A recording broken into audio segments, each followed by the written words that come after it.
Welcome to the STARS program, seniors taking active roles in society. And now, here's your host, ANITA FINLEY.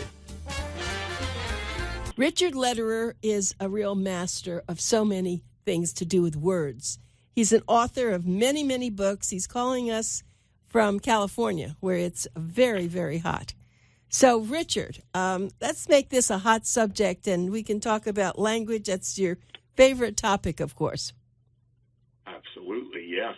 Hot in that we're talking just after the first game of the World Series won by the Dodgers, which is fairly close to our hometown here in San Diego, and it was the hottest World Series game ever played. And usually they worry about too cold, but this was too darn hot. From Kiss Me Kate was very hot, but a good game. Well, Richard, when people are watching baseball, years ago they used to scream out things. Do they still do that? Don't know. I don't go to very many games, but I'll tell you an interesting thing about baseball, and that is the loss of nicknames. And you think back to the past, and actually in this book that I've just finished that'll be out in a little less than a year called The Joy of Names, absolute joy in writing it.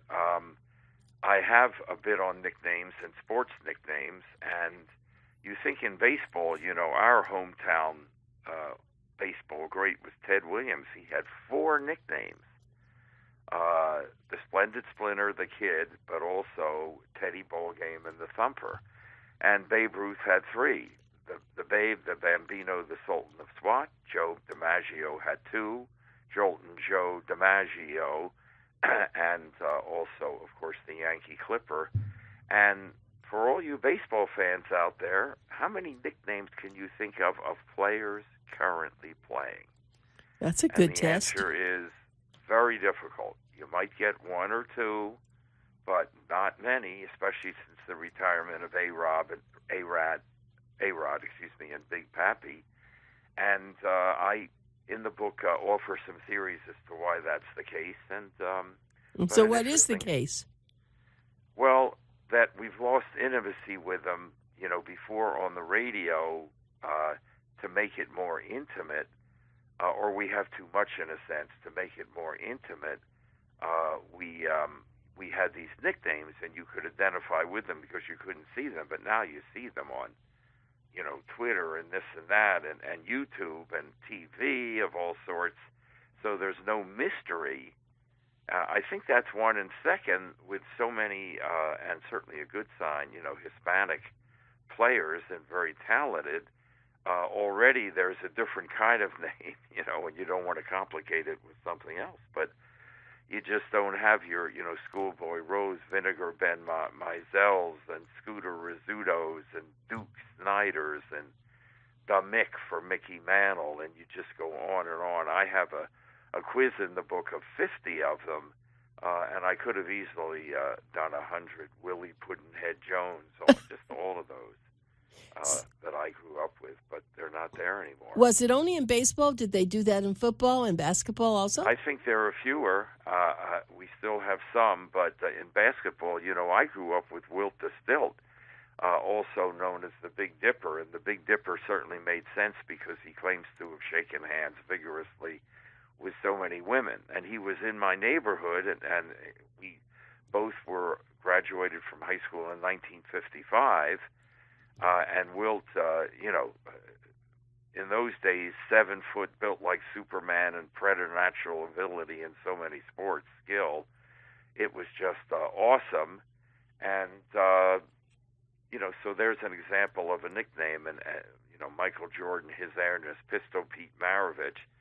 But again, you don't see many of them now. We do have King James for, LeBron, but even a guy like Steph Curry, in the three-pointer and just silky smooth, but he doesn't have a nickname, and Shaq, I guess, is a kind of a nickname, and he's retired, Shaquille O'Neal, but you just don't have them, and I think it is that almost too much intimacy, so you don't need the nicknames in the sports. That's a good theory about it. Well, okay, so now let's talk about literacy, because there's no one else that I can turn to but you who really, this must kill you when you hear on television the way that people speak. They make so many errors. And often professionals. Yes, yes. So when you hear an athlete actually use fewer correctly, we had fewer rather than less opportunities. It almost shocks you because it is right. Or we get, the me and Anita had a great time meeting up when I was in Hollywood for the Mensa meeting. And folks out there, I have to tell you, this woman is so gracious as well as graceful. I was out keynoting and doing a concert for Mensa, the High IQ Society. My wife and I are active in it. And we were over in Hollywood, and dang, if Anita didn't come over, picked me up. We had a nice little meal in between, and then, of course, you dropped me off at the station. It was a great help, and gosh, I hope the teacher book, etc., have been well received, or maybe you're waiting for the holidays by your lovely family. Well, they have, and they don't. No, I've given them out, and they don't respond to many things like we were taught. They get things, and then you never hear from them. Amazing. No, I did. Yeah. That was really so nice of you. I appreciate it. You'll see, that's going to come up in the literacy. Okay. That particular syndrome. But, okay. We,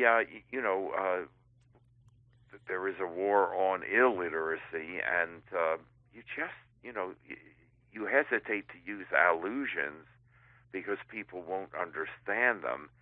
But I want to be on the positive side. And do you have anything that you would call a book festival in Miami? Or Yes, Miami has a huge book festival. It's probably one of the largest in the country. Well, that's great to hear, because we just here in San Diego, had our first one. And the connection is that most big cities have a quote-unquote festival of books. And we haven't, but our Union Tribune, and I write for that each week, because of their connection with the Chicago Tribune, they're all in the same consortium, conglomerate, the Baltimore Sun, and particularly the LA Times, and I've signed at that one, and it's just been huge, ginormous, that kind of thing, humongous. So we didn't know what would happen here, and 10,000 people showed up at our Liberty Station, which is a great area in nearby Point Loma, and it was just very successful. First of all, there was a large tent for the bookstores who were doing land office business. There was a big tent for the authors, and I have never been so slammed at a book table. Of course, it's sponsored by the paper, and my readers were thrusting my column in my face, sign this when I love that. But also buying books to the extent that I could not get my tush off the seat. Wow. For 6 hours. What happened is it went 10 a.m. to 6 p.m. So I got there, schlepping my box of books, and I couldn't put them down. People were clawing for the books, and I know when that's happening, I'm going to have a great day. And you write to be read, so you're thrilled when some of those books go to others. And I just finally got them on there, and there was a free lunch for me at a nearby building, but I couldn't get up for it. And when Richard Lederer eschews, and by the way, that's the correct pronunciation, eschews a free lunch, you know that he's really working. And then someone should have brought it to you. Well, but I agree, because I had a ticket for it. And then some authors spoke, and particularly Bill Walton, the basketball great who is from here. I know the family. And he has a book out on how he almost was killed by the opioids and the addiction, because he had a lot of injuries. You're bumping up against these huge athletic people on the court, and, fully attended. Then I moderated a lovely panel with 4 different different genres on the writing process, and 300 people came to that. And the first annual is obviously going to be the second, third Infinity annual, and it was just a great outpouring for literacy. That's very interesting for the first one to have that amount of a population that just desiring books. You see, they say now, oh, everyone is on the internet. That's not true. People want to read good books. And they do. And I am going to give you, and I'll do half now and half later in the show, but I have compiled, and will be happy to share with anyone, incidentally, if they email me at Richard H., you have to put the H in LEDERER, at gmail.com. So just the unusual H in the middle. My middle name is Henry. But here is a little list that I've made that I think will resonate. I mean, just as you say. In the wake of that magical inaugural issue, or rather show of the Festival of Books, as it was called here, I'm going to share some characteristics of addicted bibliophiles, meaning lovers of books. Those are two Greek words. In fact, the word Bible comes from a word meaning books or book. And you know you're a dyed-in-the-wool reader if, now why do we say dyed-in-the-wool, Anita? I have no idea. Because what happens is, in this case, they dye the yarn before they weave it into the garment. They don't just make the garment and then dye the garment. So since each strand of yarn is already colored and dyed, it's going to stay. So if you're dyed-in-the-wool tennis player, Republican, book reader, dyed-in-the-wool there means it's not going to go away. It's going to stay. So here we go. I'll do half now and half later. You know you are a true bibliophile, lover of books, like Anita Finley and Richard Lederer, if you conform to most of the following. When you were little, books were your best friends, and they still are. You get to know the characters in novels better than you get to know real people. Finishing a book you love is like losing a best friend. When you're between books, you feel lost until you open the next one. You jones to live in the books you read. That is, you'd like to be a character therein. You experience distress when you are somewhere without a book, a magazine, a newspaper, or at least a scrap of paper to read. You have an addiction to looking at print in some form. When you are reading a good book, you sometimes forget to eat or sleep. On a must-finish night, you fall asleep with a book still in your hands. Those bags under your eyes are not from a kinetic social life, but from staying up reading into the wee hours. The stack of books on your night table resembles the beginning of a Jenga game, which is a kind of, put together erector set. The book is always, always, always better than the movie. You adore, and this goes back to what you said a short time ago, my gracious and graceful hostess. You adore the feel of books and the smell of old books. You just like that. The plastic window in your wallet displays your bookstore credit card and library card rather than your driver's license. And incidentally, in writing, and then I'll stop there for the moment, but in writing The Joy of Names, and we'll do a show on that one day, but everybody has a name. It's the most personal thing about us. It calls you to some extent. It's very much in your mind. It's very important to you, your name. Your identity comes from your name in large part. And I've written a book, How We Got First Names, so mine means powerful.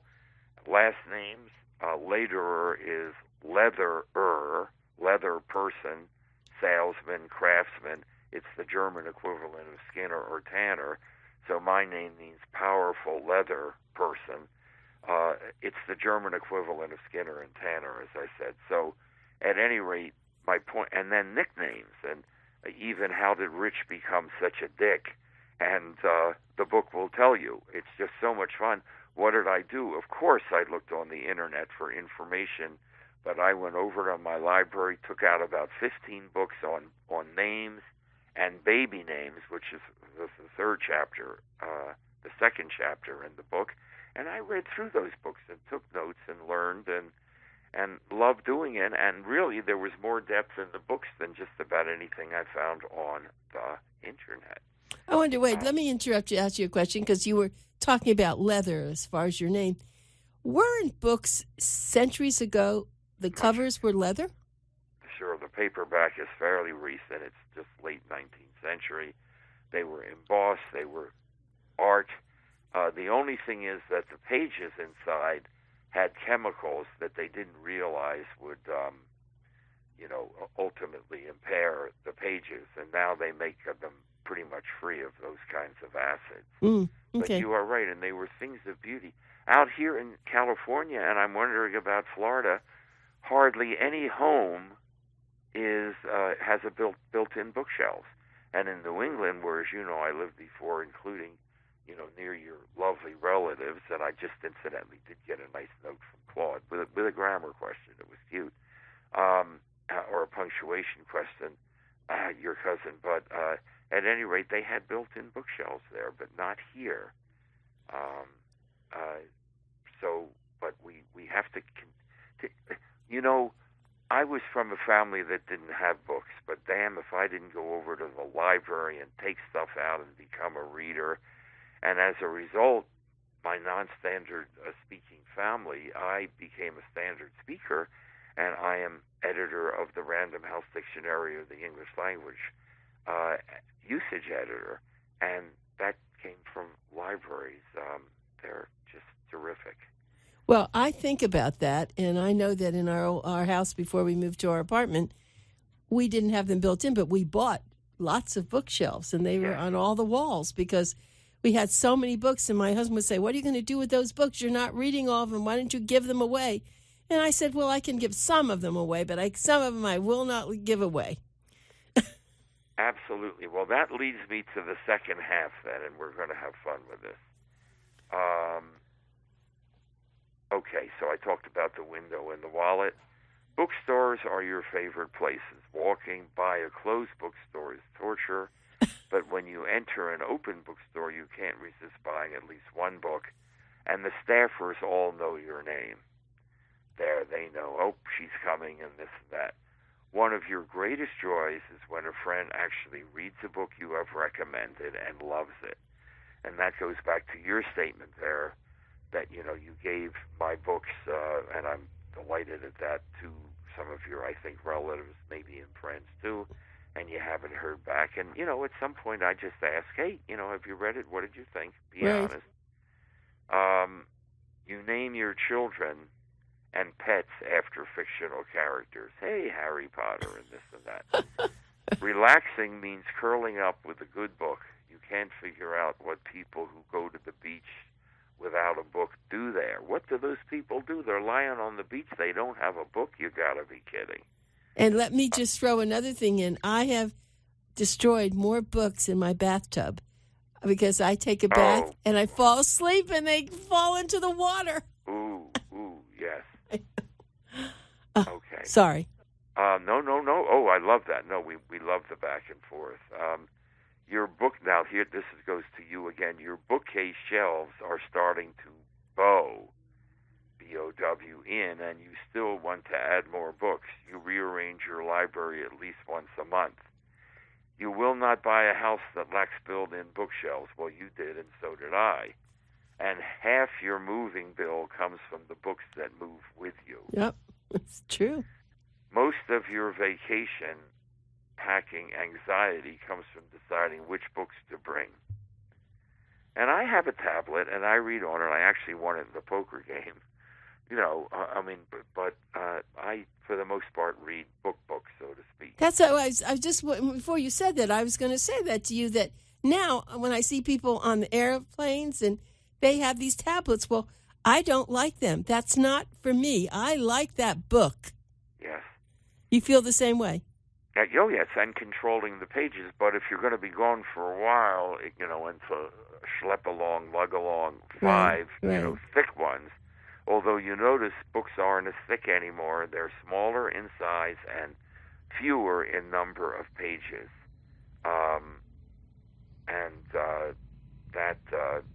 because and the same thing has happened with the books I'm writing. I used to write 70,000 word books, and my publisher said it's too long now. Keep it 35,000 or under. This book is 32,000. The Joy of Names. So I am doing a book review for our November issue, 650 pages.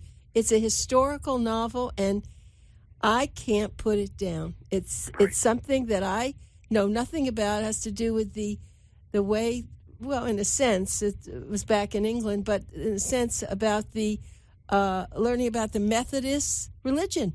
I mean, and I'm not a religious person, but it is fascinating. Gotcha. So anyway, you can keep going. No.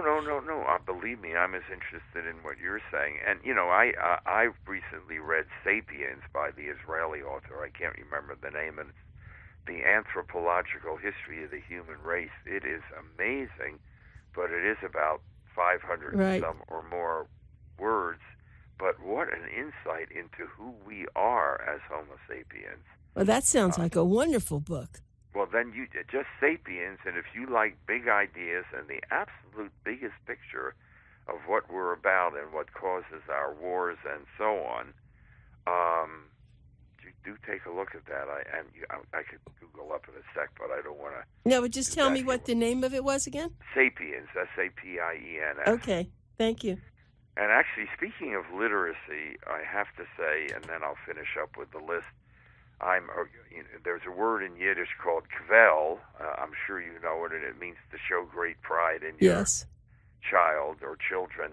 My son, the doctor, and or the joke is, my son, the doctor, is drowning.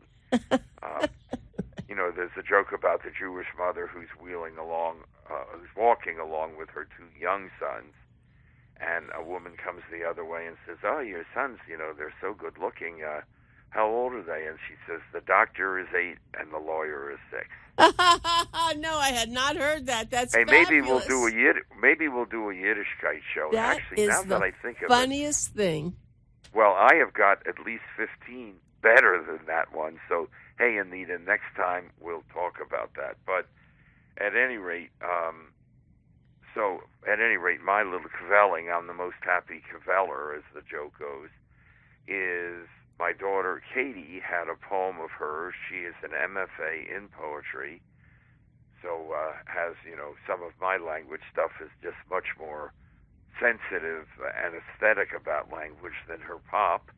On the front page of the Sunday New York Times national section, with a photograph, by a professional photographer, inspired by the poem. So that was great, and that was back, I think, very early in this year. Then my daughter Annie, in February, with Penguin Portfolio, will come out with a book called Thinking in Bets. Thinking in Bets.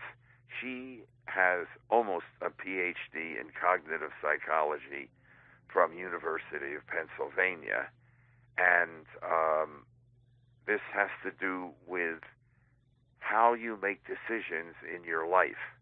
And among other things, a bad outcome is not necessarily the result of a bad decision.